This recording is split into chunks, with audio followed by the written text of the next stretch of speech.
韩国瑜今天除了唱歌，他说台海战争、党派恶斗跟关税谈判，就像3个花莲堰塞湖，威胁台湾，不只是威胁花莲啊。那所以不能让台海发生战争，不能让党派呢永无休止的斗争，然后对美关税要谈判要顺利啊。那另外呢，国民党也办这个双10的升旗，在国民党党部了哈。那6个要选党主席都去了哈。朱立伦说啊，他们看起来都很紧张，我看起来最轻松，不选最大，你知道吗？哦，选举人都当然都有压力嘛，不选最大啊。那朱立伦啊说，2028要重返执政啊。那另外呢，这个郝龙斌也去看了马英九了，因为罗志祥之前有去嘛。那马英九就鼓励他说：“我这边不用担心，意思我会支持你啊。”那另外呢，说有郝龙斌今天这个很严厉的指控哦，他说有境外势力介入国民党主席的选战。他问说：“铺天盖地的网军从哪里来的？”哦，我觉得胡志强昨天举例讲的不错。胡志强不是幽默本性的。胡志强说：“我如果跟照片 po 我儿子孙子呢，网上有80万人看，因为他看他的粉丝也蛮少的哈。如果陈文茜弹琴，我唱歌。”网上会有100万人看，他最近我也不过肯定一下讲这个郝龙斌，怎么那么多人呢来骂他，而且还讲说赵康兄也是，赵康的网络上也不过就是稍微肯定一下郝龙斌，一堆人去骂他，哪里来的？我也觉得很奇怪。各位，当然有一些是自动自发，我知道，但是看那个情况绝对不是自动自发的，所以呢，那我也去查，说不少从境外来的，的确不少从境外来的。那今天还有专家，民进党的专家、绿的专家说，看起来这个规模上亿元都摆脱不了，上亿元的，你要发动网军要给钱呢，你的公关公司要给钱呢，而且要给很多钱呐，所以呢，网军到底从哪里来？谁在发动网军？怎么搞成这个样子？选总统、副总统都没有这么严重，真的非常严重哦。所以呢，这个网内互打、境外网军、假民调。说比1450的时候，比1450更厉害。郝龙斌说：“攻我干嘛？不是攻民进党，打我干什么呢？每天打他，这点我也是不解哈。就郝龙斌这个人本身他应该是没有那么深的恨才对。他是一个就是从某个角度看，他是一个很平和的人嘛。你说比如有些人很喜欢我，然后讨厌我的人也很多，我知道。郝龙斌没有那么多人讨厌他嘛，他就是一个。”好先生，然后这个很平和做事这个度量很大，怎么那么多人骂他？骂的那个简直已经到你就算喜欢其他候选人，你就支持其他候选人就是了嘛，不要骂成这个样子嘛？怎么骂成这样子呢？真奇怪，而且不但骂我，还骂少康战情室这个而且一 check 以后80%是雷同的，这不很奇怪吗？这已经我问了很多这种网络的专家，已经不是一般的这个网络攻击了所以呢，就大概有人说是郑丽文啦，郑丽文说我不对号入座，而且呢，党魁选举这个受到关注是好事啊。那另外呢，郑丽文也去看了韩国瑜，韩国瑜也祝他心想事成啊。那郑丽文说呢，如果当选会100%配合这个郑丽文配合这个韩国瑜那另外朱立伦说，对手不在党内嘛对手呢是在这个民进党党内打成这样子干嘛呢？我们看一下。转成面向国旗，任期进入尾声的朱立伦邀请6位主席候选人一起到党部升旗。罗志强候选人，郝龙斌，罗伯元候选人，大家好。互相拉拢党员，也要展现党内和谐。4年来跟朱元针锋相对的候选人郑丽文也来一个大大的拥抱。后面的朋友，我们的朋友，我们一起举起来好吗？在国民党在野的时候，担任主席真的不是一个轻松的差事，劳苦功高，朱主席辛苦了。不，真的不，我不这么恶劣，为什么恶劣？领导的坚持，加油，以及忠于看大家的声音。变年轻了，没有，台阶上，我跟主席已经快4年没见了。没有责难，只有称赞。在国际之下，少了一点选举的烟硝味，对朱立伦来说更是如人饮水。我刚刚跟每一位都拥抱，其实6位都一样我都是大家加油。朱立伦可以受委屈，国民党不能受委屈大家骂我可以，但是不要骂国民党。总教练就是要承担这一切。那我相信这6位应该要有这样的觉悟语重心长，要未来主席好好带领国民党。随后在桃园国旗屋的升旗典礼，郝龙斌、郑丽文、罗志强与张亚中再度同场，因为这里是眷村党员大票仓。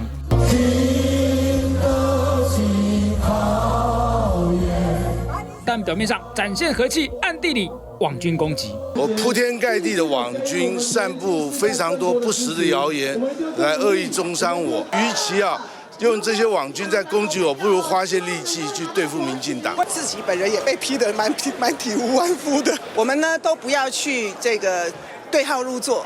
到底这些网军是受谁怂恿，不想对号入座？毕竟在举国欢庆的这个时候，多说多错。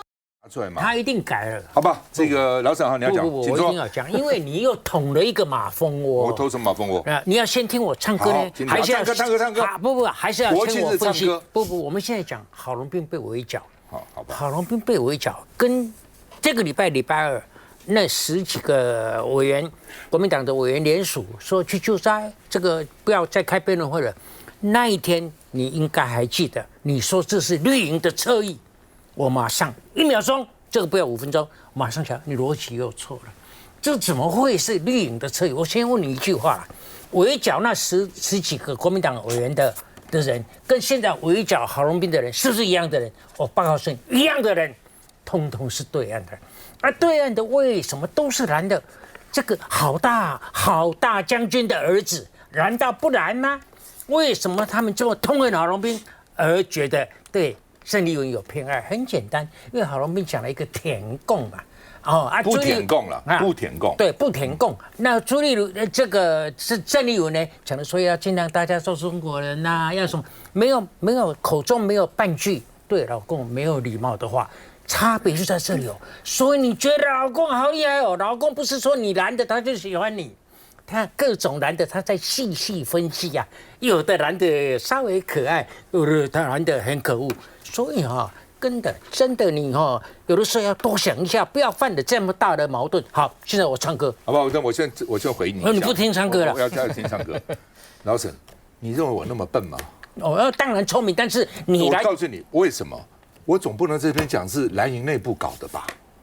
我总不能这样讲。我当然希望对岸搞的，我希望是绿营，宁愿是绿营侵扰跟侧翼嘛，我宁愿希望这样，而不是蓝营里面互打嘛，所以我才这样讲嘛，因为我不知道是谁啊，好吧，请唱歌。天外去瓜，因为昨天韩国瑜唱的歌，那作为主席在那种庆典那个台上唱歌是不是妥当？这个是褒贬都有。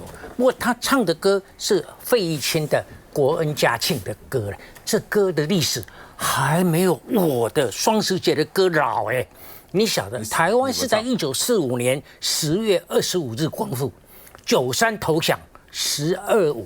我是在公元1946年的4月1号入学，所以1945年的双十节，台湾还没有光复，所以第一个双十节在台湾是1946年的10月10号，我已经入学几个月，6个月了，所以呢，我学了第一首双十节的歌，你想听吗？听。4月4日真高兴，晚上我们来提灯，排着队伍前进，处处都欢迎。红灯绿灯各色灯，大家呀，太久了，忘了。红灯绿灯各色灯，来来往往亮晶晶，亮晶晶亮晶晶，大家欢呼唱祖国情，你知道吗？生日快乐！我这个是8岁学的歌记忆太好。不过你就算唱错，我们也不知道。过境跟亮晶晶，怎么亮晶晶？我以为是天上星星亮晶晶。我们去 Google 查一下，一定有这条歌。好了，相信老沈记忆力没问题，这天才儿童这样，那了不起的。来，建好。我讲一下国庆谈话，因为昨天刚好都在场。昨天赖清德讲说没有台湾就没有中华民国。昨天在台中啊，昨天台中讲，昨天台中晚会。那今天韩国，我想他的回应，今天谈话其实在回应昨天的事情。他今天讲说，这个台湾在中华民国保护之下，守住了现在这自由圣地哦。其实这个逻辑上，当然他也算是 echo 了这件事情，就是说，今天台湾能够大家我们在这边享有这个民主自由，然后在全球享誉国际的原因，就是因为中华民国这个政府。府这个旗帜，大家团结在这个国家之下，大家一起来努力。所以说我们有70年保障70年的安定繁荣是在这个国旗之下。那所谓70年，其实在回应说1945年这个所谓的光复节之后到现在，这个东西也在回应赖清德的台湾地位未定论。所以我想在高度上面，在韩国瑜在一开始的时候就把这个高度先拉上来。那当然内容里面谈到说，现在台湾面临什么关税啦，然后还有这个朝野恶斗跟这些光电能源问题等等的，他在回应民众的需求，因为他做一个立法院院长，作为代表民意机构办国庆，虽然讲好话，但是也是要把这个重点把它谈出来。所以我觉得这个把高度也讲到了，然后把内政也把它提到，我觉得这提醒这个后边厅的总统，我们要关注大问题之外，内政也非常的重要。那当然回到国民党主席的选举，刚好是前2天我也在台中办了一场这个，刚赵大哥讲的那一场，就是我在地方办的一个这个说明会。胡市长有来，那也提到这个状况，就是其实过去党主席选举很多次了，但是这一次这种可能这种网络上的恶斗，这种网络上的攻击的这个风气比以往更甚哦。因为其实我们每次主席选举大家都觉得很激烈，但是为什么这一次激烈之外有更多恶质的做法在里面，包含说很多的所谓的假账号，不管在我们的脸书也好，或者在其他的脸书也好，还有在我们党内群组，我讲真的，我要提醒我们所有党员，那个群组里面很多讯息是假消息，那种剪接来源都有问题，所以我觉得大家要以正视听，说不要每次去看那个假消息，然后被骗了。我觉得党主席选举要正向，要选出说我们喜欢哪一个人，那就是什么人，什么样的人。那这个党主席有没有机会带领国民党2026跟2028整合跟赢回政权，这个才是重点，而不是互相一直这边攻击。尤其是真的很多的这个短影音的这种假消息在这个社区里面流传，我在这边也利用这机会，也希望提醒我们的党员要去面对，要去处理，去小心提防这样假消息的介入我们的这个党主席的选举。就是说，本来候选人之间的攻防也正常了哦，但是千万不要援引境外势力。背后这个跟那个就很可怕了。那你将来选上党主席的时候，你来决定，还是你背后势力决定了？休息一下，这样。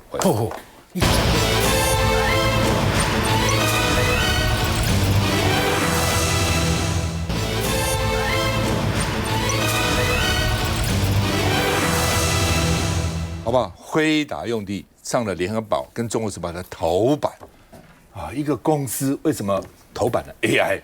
哇，总部，所以大家觉得这个黄仁勋连吃一个什么东西都变成新闻的焦点哦，所以呢，现在就变成攻防焦点变成什么呢？新兴病、新光金跟什么这个新寿、台新金台新金啊，台新星光要合并，所以他们的子公司，他们的子公司也要改变了啊，所以呢，这个那讲话他们现在抓到这一点了，说合约不得移转。哦，那台新呢，星光就很不服气，说这个我们要告啊，要申复啊。那蒋万安就说，本来这个台星光人寿了，标到 T17、T18，说呢2-3年了，你们也没有去开发，怎么可以就不开发呢？不开发不是也浪费这块地吗？哦，那所以呢，说蒋万安硬起来了，因为蒋万安现在也知道了，如果这个到时候跑掉了以后呢，他会被人家骂的哦，所以他说呢，这个要不然就叫他们跟市府解约，土地收回。我们看一下。那青寿如果今天要再回过头来继续谈，那辉达也已经表达非常清楚，就是只有青寿和台北市政府解约，是否我们透过专案将地上权设定给辉达。那包括目前几个选项 T12。其实产权原本复杂，现在我的了解已经有几个地主出面整合，大概就只剩下3到4个地主。因为新寿说希望中央出面协助解决 T17、T18 土地问题，尤其北市府打算以新兴并为由解约新寿。如果合并完了以后，我早上也说我们会就合约。一定会跟他解约，但新寿不以为然，认为是强迫解约。蒋万安冷笑，点出新寿无作为。所以如果是那样，就不是合意解约，因为其实也就是说，目前 T17、18 3年多以来，其实目前闲置、荒烟蔓草，并没有任何的实质开发行为。不想再被新寿困住，要把辉达留住，是否努力找别的路？来，志豪怎么看你们？我们现在看确实哦，蒋万安市长应该是已经很努力的啦，他可能已经用了他100%的力气在做这个事情了。但是如果说你的100%，你的尽全力，你也只能做到这样的话，那是不是也许这个你的能力是天花板已经到了啊？但是呢，我们看确实现在这个新兴合并确实是一个机会。那既然是个机会，一定要好好的把握，不可以让这个土地就这样荒废在那边，甚至说最后如果这个案子已经直接决定了蒋万安接下来的政治生涯，如果这个案子没有办法处理好，那我看现在这个如果说假使未来这个国民党的这个接班的这个顺序，就会出现一个这个大危机。因为大家都知道嘛，蒋万安有点是一个除军的概念嘛，那不管是怎么样，就是照着排就已经会排到他。那如果说他现在这个事情一出这状况，这个案子大概就是台北市往前数10年，往后数10年，可能20年以来都会是最大的案子。那如果说今天光是只是被一个小小的星光人寿，台北市没有办法处理掉。哇，那真的是完蛋。所以说，当然我们不希望看到这样。其实老实讲，不管蒋万安自己个人政治生命是什么，对于台湾的产业来说，辉达来台湾是不是一个很重要的事情？是。那我们自己从我的角度来说，我当然希望说，辉达你要不要再看看？台北市也不是你唯一可以投资的地方啦，也不要只看着台北市。如果说台北市没办法能力处理，没关系，我们让其他的县市来，我们基隆也等，我们桃园我相信也是积极争取。很多的地方大家都希望能够来，不用。如果说台北市真的搞不定，那没关系，考虑一下我们其他的县市。我相信我们有其他更有能力的首长有办法去处理啦。大家是这样啊，星光金控跟台新金控今年7月合并。他们下面各有一个子公司，台新的呢叫做台新人寿，星光的叫星光人寿，所以他们母公司合并，所以2个子公司要合并，合并后还叫做星光人寿。他们认为说我们合并还是原来的星光人寿，还没有变啊，对，我只是多买了几个公司或是多合并不行吗？那现在市政府说不行，那这星光现在很不服气，说为什么不行呢？在吵这个架了哈。来，老师怎么看？不是主持人，我跟你讲，你很多事情啊，你可以不同意。我跟我抬杠，但是在当 business， 你一直不是很同意我对 NVIDIA 的看法。没有不同意的，你都赚很多钱，我知道。不是你一度听我的，你告诉我说你赚了，但是你又卖了，你这个是投机嘛？我跟你讲啊，为什么我要讲一个让你难过的消息？昨天晚上又涨价 ，NVIDIA 创前高啊，涨2%，你知道吗？我知道。不是涨2%的问题，是194块的问题呀。那是前高，你知道吗？所以有的时候你就要谦虚一点，偶尔听听我的话嘛。但是这是你如果给我的条件像给奶金一样的，我就同意。你知道他给他什么条件？你去买。赔钱算他的，赚钱算他的。还是没有买。如果你这样，我就买了。你又没有奶金的可爱，好不好？我跟你讲是这样，这个案子是很简单。为什么 ？NVIDIA 海外总部不会跑掉，一定在台湾，一定在台湾。我铁口直断。为什么？黄仁勋感情上太爱台湾了。那事业上呢，他的这个供应链。都在台湾，而且不止在台湾，而且在台湾北部所以呢，他在北部你叫他离开台北市，他都不太肯所以有人谣传说你台湾搞不定，他要到马来西亚了，他要去印度了。废话，我跟你讲，黄仁勋如果跑掉，我真的你要怎么处理我都没有关系那然后呢，好，那最后呢，他没有跑掉中央跟地方都扛不起。这个他万一跑掉的责任，没有人敢扛这不得了了，这个千古罪人这千古罪人，所以大家都要想办法现在想办法的过程中，大家都要想尽办法把我的政敌斗臭，你知道吗？斗臭，所以你笑得这么可爱，可见我讲对了所以绿营就像趁这个机会，让这个市长。难看的，没关系，我咧打把 key 嘛，当然给人 key 啊。市长做事情就是拖拖拉拉，这个可以做得更干脆一点。所以呢，我做结论，我不要浪费大家的时间。NVIDIA 总部一定在台北市中央不处理，地方处理；地方不处理，中央一定处理。最后不管谁处理，就是好事一桩，大家发财。好吧，星光人寿，因为他们说星光要140亿，狮子大开口了。那星光的董事长说不是这个数字了，你们这边乱传，不是这个数字然后呢，这个媒体就在说，如果说辉达走了，星光人寿会变成全民公敌。然后联合报社论也说，星光人寿会做到出来。不过我觉得还在谈嘛，哦，也不必这样去给人家是一个做生意的人，人家当时也去得标。哦，我觉得大家就是好好谈，把条件大家开出来，不要在这个时候用那种民粹力量，我很反对这样去压迫这个星光人寿，你不给就不行了。还有生意人哈，生意人不在乎什么全民公敌啦，全民公敌也不过骂了几天就算了。但我觉得这样去讲人家不好了。哦，他是合法标到土地嘛，然后今天要谈就来谈嘛，那这个辉达就看上这个地位，临基融合又没有提防，外国人喜欢这种啊，哇，看到河景很漂亮等等哈，所以各喜各爱嘛，大家去谈。我觉得从商业的角度去谈，我希望他们能够谈成功。我相信星光人寿最后也会顾全大局的，就是少赚一点钱就是了嘛，对不对？而且你摆那边2-3年，你也没有开发嘛，就是这个样子嘛。来，孟凯。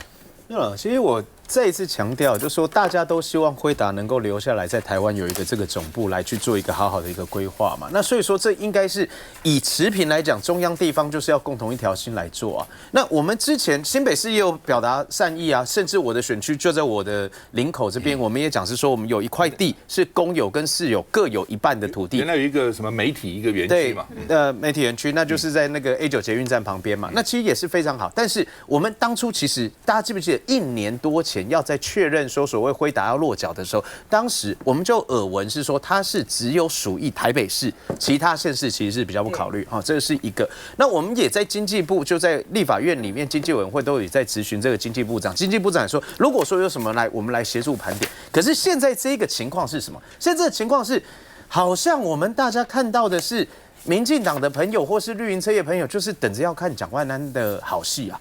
我觉得这个心态是不对的。因为其实持平来讲，今天辉达假设真的离开了，对谁损失最惨？其实是对整个台湾的产业，以及对于我们在这个地方上的一个就业机会啊。当然，刚刚大佬讲的是说他很乐观的看到至少不会离开，可是有没有这个可能性？有可能呢，但我们要怎么样把辉达留在台湾？其实这就应该中央跟地方一起来谈嘛。那我觉得在这一个节骨眼里面，我就直接问一句：我说，如果说今天中央真的完全无心、完全无私的话，那只问说过去到现在这一个争议里面，中央有没有开过一次会？台北市府如果说愿意请中央列席，或者说内政部、经济部等相关部会共同来开会，有没有可以真的一锤定音的人一起过来开这个会，并且能够保证是说我完全开绿灯，你只要能够做不违法的情况下，你怎么样能够去谈都可以谈，而不会到最后硬扣一个说图利的大帽子，硬扣一个这个司法检调的帽子。其实现在台北市政府我们了解也是有苦难言啊。一方面，它是要依照所有的所谓的合约精神；一方面，面对又是现在全世界最有这个话语权跟最有影响力的辉达，以及一方面，它又后面有这个民进党政府，后面会不会随时来出动检调来去做一个这个嫌隙？所以，其实中央的态度也很重要啊。我们异地而处，如果今天是在绿营执政的县市，你觉得中央还会那么消极吗？所以我只讲结论就是，如果说真的要成的话，大家不要认为说这只是蒋万一个人事情，不是只是台北市一个人事情。虽然我私心也希望是说，如果有机会来到新北市，但是最重要的是留在台湾，中央跟地方不要互推啤酒，这才是最重要的。看到这个案子，我就有个感触了，我老沈一定也会想到了哈。美国也各地都要抢嘛，对，但人家有地方有很多优惠呢，这个税的减免啊，那个的减免，台湾地方什么也没有。他什么权利没有，都在中央。讲实话，中央集权，中央集权。美国地方政府很多时候可以给你很多的好处啊，然后增加它的这个就业率啊等等地方的繁荣，我们地方其实都没有，只能用喊话啊，这是一个。第二个，我觉得中央如果赖清德昨天讲，我们中央尽量帮助，我觉得中央真的要尽量帮助啊。我突然想到一招，法务部出动，解释一下什么叫做图利，什么叫不图利。就台北市这个情况，怎么样叫图利？如果市政府今天跟星光解约了。或是说好，星光人寿说我要多少钱啊，要赔多少钱啊？我未来50年的利润，怎么样叫做图利？怎么样叫不图利？讲其他都没有用，法务部的解释最有用。法务部否则到时候办你那些公务员吓死了，休假再回来。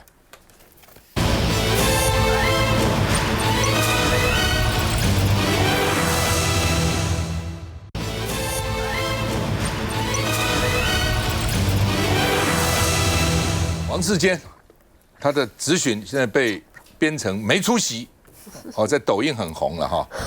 然后呢，这个他在脸书上祝大家双十节从从容容、游刃有余啊。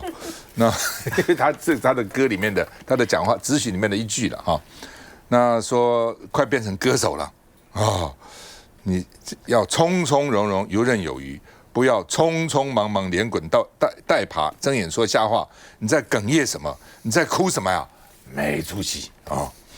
那另外呢，他当时是咨询柯文哲的啦，现在呢，这个被大陆网友呢喜欢，他说非常的神奇哈。然后呢，说这个红遍两岸，他大陆红又红回台湾来，所以呢，很多人用他这个再去创造。所以2创、3创、4创、5创，创造新的东西出来哈。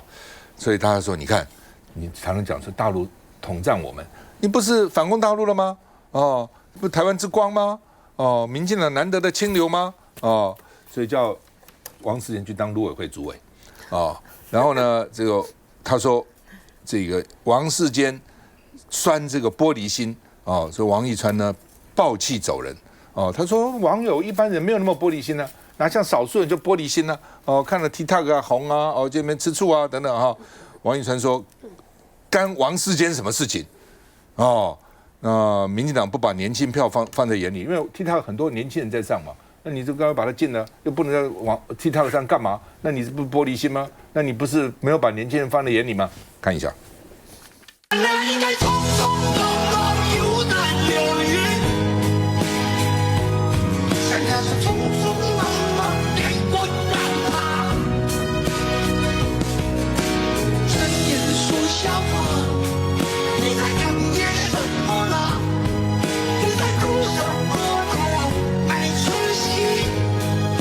郑宇，其实你可以看哦，王世坚他其实他的怎么讲？他风靡年轻人，甚至是不分老中青三代，大家都会觉得说他其实真的讲的是很有道理。我记得大家记得最记得的一件事情就是柯文哲跟王世坚还有韩国瑜，大家那时候最记得是什么？南北菜虫一起串联这个其实在2创里面也都是有讲到的。所以你可以看到大家为什么会对王世坚他的这个造成这个风潮这么的有吸引力，是因为他讲出了很多线上政治人物不敢讲的话，他也不怕说有政党的影响。那时候大家记不记得，很多人都说你到底是哪一个系的？你到底是什么新潮流、正国会等等等等的？他说不是，我是奸细，无可取代的奸细。光这一点，你知道这个2创这一段话就已经风靡了全部了。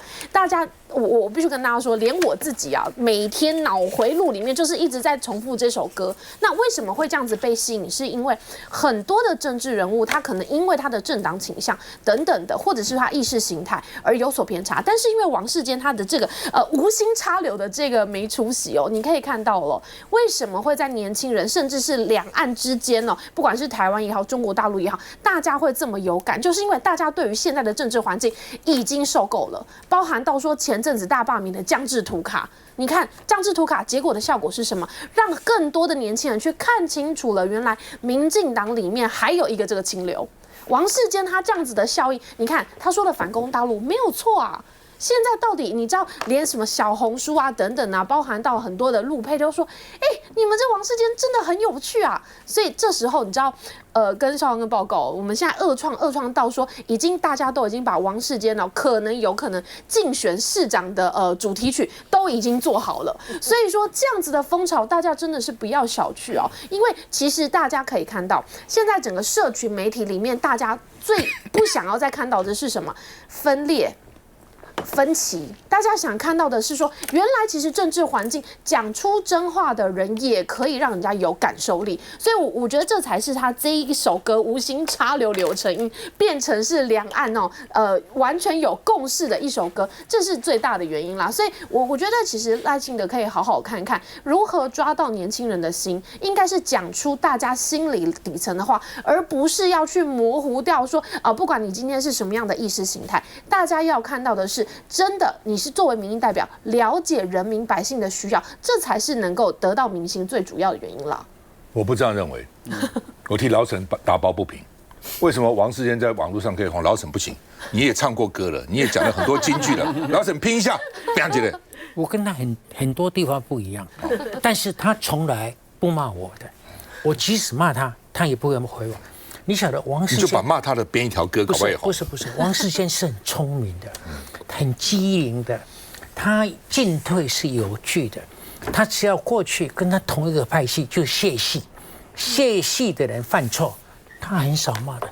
他有的时候批评高层适可而止，不像这个高嘉瑜，就一去就完了，就不能回头了。因为王世坚的批判，基层不会恨他。基层不会因为他批判自己人而认为他不会滚，这多厉害！他不是开玩笑的。还有呢，他晓得在台北市，他如果选市长，一定落选，我保证落选。但是呢，你不能说他一定不选，因为选单一选区代表民进党啊，这个市长是单一选区嘛，能够当选当然最好，不能当选也好处多多，你知道吗？这个你觉得？王世坚不会算啊，王世坚算的比我还精啊，所以你们他就是这样嬉笑怒骂，游走江湖，连聪明的林正宇都把他肯定到这种程度，我看起来都有一点吃醋，你知道吗？我刚看那个样子就像，所以我才鼓励你。是啊，所以你们都上当了，尤其是高嘉瑜上的当最严重。高嘉瑜也没有骂高层，高嘉瑜也没有什么背锅，为什么这样？不是，你就是没有认真看别人的节目。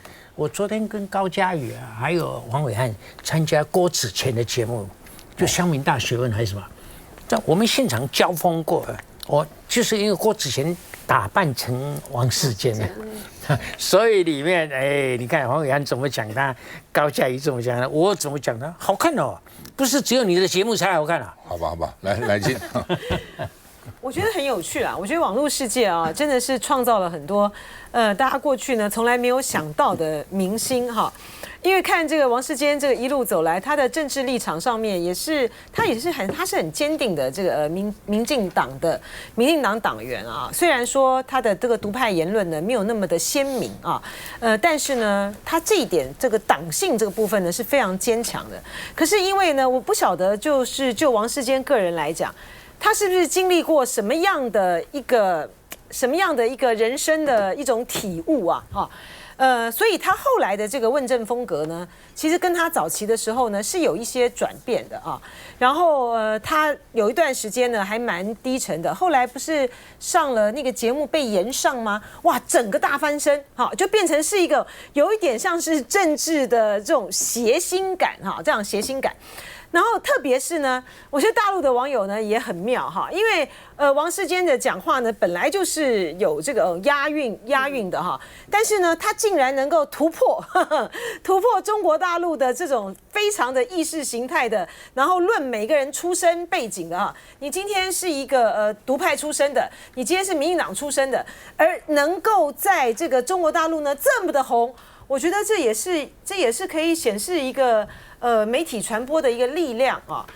当然，如果说今天呢被操作过头了哈，像另外的一个也是最近呢在网络上非常红，就是上车，对不对？上车喽哦，但是在网络上面直播的啊，一个上车喽，然后你可以，我就是网络就是电商嘛哈，我就可以在那边卖，好，我可以卖东西啊，直播那卖，那我可以点歌，好，比如说我今天就可以点黄健豪，然后他那个歌词里面呢，他就可以把他名字放进去，把它替换，那所以呢，就台湾网友呢。大量的上这个网站，然后呢就把什么习近平啊，把什么通通加进去了，就搞得呢这大家很为难呐啊，所以后来呢就被停了吗？就被停了。所以我的意思就是说，大家再去欣赏哈，或是觉得好玩、好有趣哦。王世坚这样子的一个民进党出身的政治人物，他的这些的言行竟然能够穿透到对岸。我觉得大家彼此在操作这个东西的时候呢，就是要有一点分际了哈。像比如说我们现在呢在那边谈说 TikTok 要不要禁哈，当然民进党呢就把那个 TikTok 还有这个小红书最好连他们通通都禁了，当作是一个中国大陆呢对于台湾进行认知作战的一个很强大的一个工具啊。可是就说他们忽略了现在的社群网络的形式，它的本质上面来讲，它他不想要存在这么多的政治因素在里面的哈，很多呢都是被两岸的网友自己给玩残了哈。你们自己在里面加了那么多的政治的元素，台湾的人去觉得很有趣啊，去搞这个大陆的这些直播的这些网主，然后大陆的那个小粉红呢也尽量的来我们这边呢，不管是国民党的选举或怎么样，通通都在那边搞哈，好像就是不激起两边的这种对立和仇视呢。不罢休哈，我觉得这样子的话呢，就很容易变成是政治人物操作的一个工具。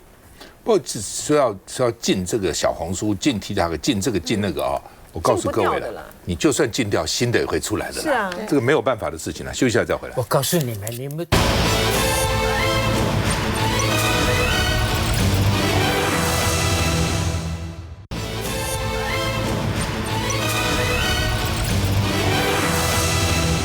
好，韩国瑜今天在国庆致辞啊，那他有酸这个美浓大峡谷啊，结果呢，林岱樺就批评他说：“你当时被罢免的市长，你适合指指点点吗？”另外呢，邱玉云也说韩国瑜不应该去挡大峡谷，都是算计。网友就酸他说：“啊，讲到大峡谷很敏感吗？为什么你们这介意呢？”啊，那另外呢，高雄大坪岭变成柏油山啊。上面都有柏油哈。徐彩珍高雄市议员呢说绿地被破坏，赖瑞隆10年承诺成空啊。那另外呢，你看大坪岭的保护区啊，原来是保护区啊，这是2020年是这样子，2025年变成这样子，都变成柏油山，怪手还在挖啊，所以这是空拍照啊。市政府说合法，没有申请，所以呢议员很生气，所以你是讲什么啊？那另外呢，徐彩真呢是轰市政府呢说用文字游戏，所以合法未申请来漂白他的违法啊，而且只罚了6万块，那个利益有多大？你自己看一个山头啊。那最近高雄的这个重大环境跟土地违规，美浓大峡谷在8月，大树河山光电啊6月，然后呢大树统领段9月山坡地被倒废弃物。然后2月的时候呢，旗山马头山也被发现倒废弃物哦，而且呢还测出有重金属的反应，不知道倒了什么东西。小港大坪岭10月8号，议员揭露说呢，这个刚刚讲大坪岭保护区被大量废沥青跟废弃物把它变成一个柏油山，倒柏油在上面，很可恶啊！我们看一下。陈其迈市长昨天才在议会答应我要严办大坪岭柏油山，结果稽查后竟然得到在保护区堆置废沥青是合法但未申请的结果。民进党人思维果然不一样，不是走私是超买，不是来租是美租，不是缺点是剩不够多。现在在保护区倒废沥青没有违法，只是没申请。你们要不要听听自己到底在讲什么？老沈，你有什么看法？我跟你讲哈，柯志恩真的是天上掉下来的礼物一大堆，而且不是一件又一件。你看美浓大峡谷、马头山、什么山一大堆，柏油山。我跟你讲，真的从来没有一个候选人有得天之势到这么得天独厚的啦。所以呢，我要是那6个候选人之一啊，我一定把我的政见讲说，本人如果当选，一定成立专案小组，把高雄所有的弊案，一件弊案也许撑不到明年底，好几个弊案，把它串联成一个故事，让柯志恩演不完，保证当选。这个你看，那个郝龙斌也承诺啊，他说高雄跟台南只要有一个都市没有选上，我就辞职。这个是空话，你讲的生动啊！你是他老师，你要教他。为什么他老师？他朋友了，我怎么教？对，你说，我建议你去教他。怎么教？把这个讲变成一个连续剧，从现在演到明年年底啊，市长就是柯志恩的啦，不是吗？好，正好。我们看他说市政府说这个合法的原因是什么？其实是因为它是被列为是暂置的这个沥青，就是说在工程的做到一半，那你挖出来的东西，你现在暂时还没有把它处理掉，你现在先放在这边，等到工程结束之后，你合约到期之后，你这个东西就会依约把它清除掉。所以在这个他们现在这个沥青放置的时间点，现在这个时间是在这个尴尬的时间，所以他说他合法是说我不同意你这样做，但是熬到这种程度啊，他确实你觉得这个没有错啊？我没有，不是说我没有说，我的意思就是说，高雄市政府的解释啦。对，我的意思是说，高雄市政府的解释是觉得这个东西有错，但是他现在我想要想办法找法规来搞你，但是现在我们目前至少你现在讲的这条法，我们现在没有办法用这条法来办你，但是我是不是会用其他的法来办你？我们现在想办法去办你的意思啦。这种解释你买单啊？我没有说解释买不买单的意思，我现在说目前之所以你现在马上立即会有这样子的反应是这样原因嘛？就是说我们要有办法办到人家，我们需要有明确的法源，我们需要有明确的法源，有办法说有明确的惩罚办法，你违反了哪些东西？那但是现在他如果说我这个就是战士，如果从业者的角度来说，我这个只是战士，我不是马上我又没有永久要放在这个地方，那你要拿它怎么办？那这个就变成认定的问题，说我认定你是永久放，跟他的业者认定说我这只是暂时放，所以这个就是还有继续去法办的空间，但问题就是我们需要更多的时间来找出更好的办法来去办他们嘛。他现在主要高雄大坪顶山坡地保护区被大量的废沥青放在那边，那市政府的解释是说属于合法暂置场，但是没有先申请。所以当然引起居民跟议员的不满了哈。但是我后来去了解这个新闻，他讲的是说，当天下午高雄市府的副秘书长就去会勘，并且说原来这个地是水利局也是市府的工程污水工程的这个承揽的厂商承租，并且作为水利局小港区污水接管工程开挖土方的暂置场，所以这就凸显两件事情：第一，那一个地方是所谓的保护区或什么，到底能不能变暂置场？那你如果说没有申请前你就自己先暂置了，那就不叫所谓的合法但未申请啊，因为你就没有获得市府的许可，你就不应该做使用。这是第一个，很持平来讲。第二个，这个是高雄市政府发包的厂商，等于是做高雄市政府的工程，甲方是高雄市政府，乙方去执行的时候，他去便宜行事。我觉得姑且这样看起来是便宜行事，那就凸显说，是不是当初这一个厂商得标的时候，他知道他已经可以便宜行事？甲方如果说没有去用一样的标准去看的话，那就很容易形成一个图利的状况，就是说我今天这个厂商来去做我甲方的工程，但是我可以用这样子便宜行事的方式，而不会受到处罚的话，那这样子凸显了它跟其他厂商的一个不同的待遇所以我觉得在这个持平来看，还是回归到原点，到底那个地方能不能放？那刚刚志豪，因为当然也是民进党的代表了，但我只是想问如果说今天异地而处，今天是基隆市政府基隆市的保护区，有基隆市的厂商做这样的事情的时候，你会不会用一样的标准去要求，还是你可以接受市府的讲法？我想这就一目了然了。民意代表绝对不会允许的，不管哪一党的民意代表，理论上讲都不可以允许这样做了那一个这个消息诺贝尔和平奖已经决定了给挪威揭露了委内瑞拉的政治领袖马查多 Maria 不是这个马查多，他是莱巴委内瑞拉党的党魁那为什么给他呢？说他是勇敢而有使命感的女性。为委内瑞拉人民争取民主权利，努力不懈，实现从独裁到民主的公正和平过渡过程奋斗多年。那所以川普明年再，我觉得明年可能有机会了。左翼的还是右翼的？不知道，因为委内瑞拉的左翼的是川普的敌人右翼才是朋友对，像今天这样子，为什么韩国瑜会在国庆大会讲这个事情，讲这种土地这种滥垦的问题？因为这已经不是个案，很多次了，而且我想我们很多在场身为民意代表，我们知道一件事情，其实台湾现在上空每天都有卫星拍2遍，所以很多陈情案是什么，就是我农地我放个什么东西，我弄个什么弄个土堆，隔天农业局区公所就来开罚单。高雄这么多件，卫星被拍到吗？还是拍到之后没有去处理？这就是不公的部分嘛，就是你很多民众陈情，我这边马上我自己LINE里面就有这个案子。所以我每天有类似的相关的陈情，其实这个事情是我们有卫星每天拍2遍那为什么这东西是没有的？你农业区就农用，保护区就保护区，就有相关的使用规范，你怎么可能不知道？那为什么要等到议员、等到民意代表检举之后，市府才要介入处理？那请问过去都没有通报过吗？那我们的卫星中心是假的吗？所以我觉得高雄市长这个要加努力了因为很多人还说他要接行政院长，你连高雄都那么大，这么好吧？你可以说很大。解决不了。但如果高雄那么大，那你全国给你怎么办？你这个行政人怎么弄？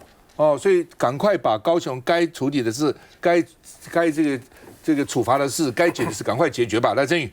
我觉得其实今天韩国瑜讲的这一些，我跟大家说，现在不管是整个社群媒体绿营的民代，整个群起激涌的在那边批，哎呀，韩国瑜怎么可以在国庆大典等等等等等。这就是现在民进党完全就是想要掩盖自己的眼睛，完全想要忽视这些问题。除了刚刚就是刚刚讲的美浓的大天坑啦，还有大树光电山林啊，还有马头山的柏油山，我想跟大家说，大家知不知道台南的乌山头的水库光电板拼成这样？然后他在洗光电板的过程当中，是用水库的水直接洗这个光电板，然后这个水库的水是人民饮用的，所以各位。绿营的支持者，台南、高雄被变成这样子这么遍体鳞伤的状态之下，你们都没有感觉吗？还是你们要持续让民进党这样子消耗你们对他的信任？对不起人民啊！回答大佬刚刚的问题诺贝尔奖得主他当然就是反对现任的这个总统了哈。然后第二个，我觉得现在更紧张的是诺贝尔，挪威这个国家可能要担心这个川普不知道会不会有被报复啊。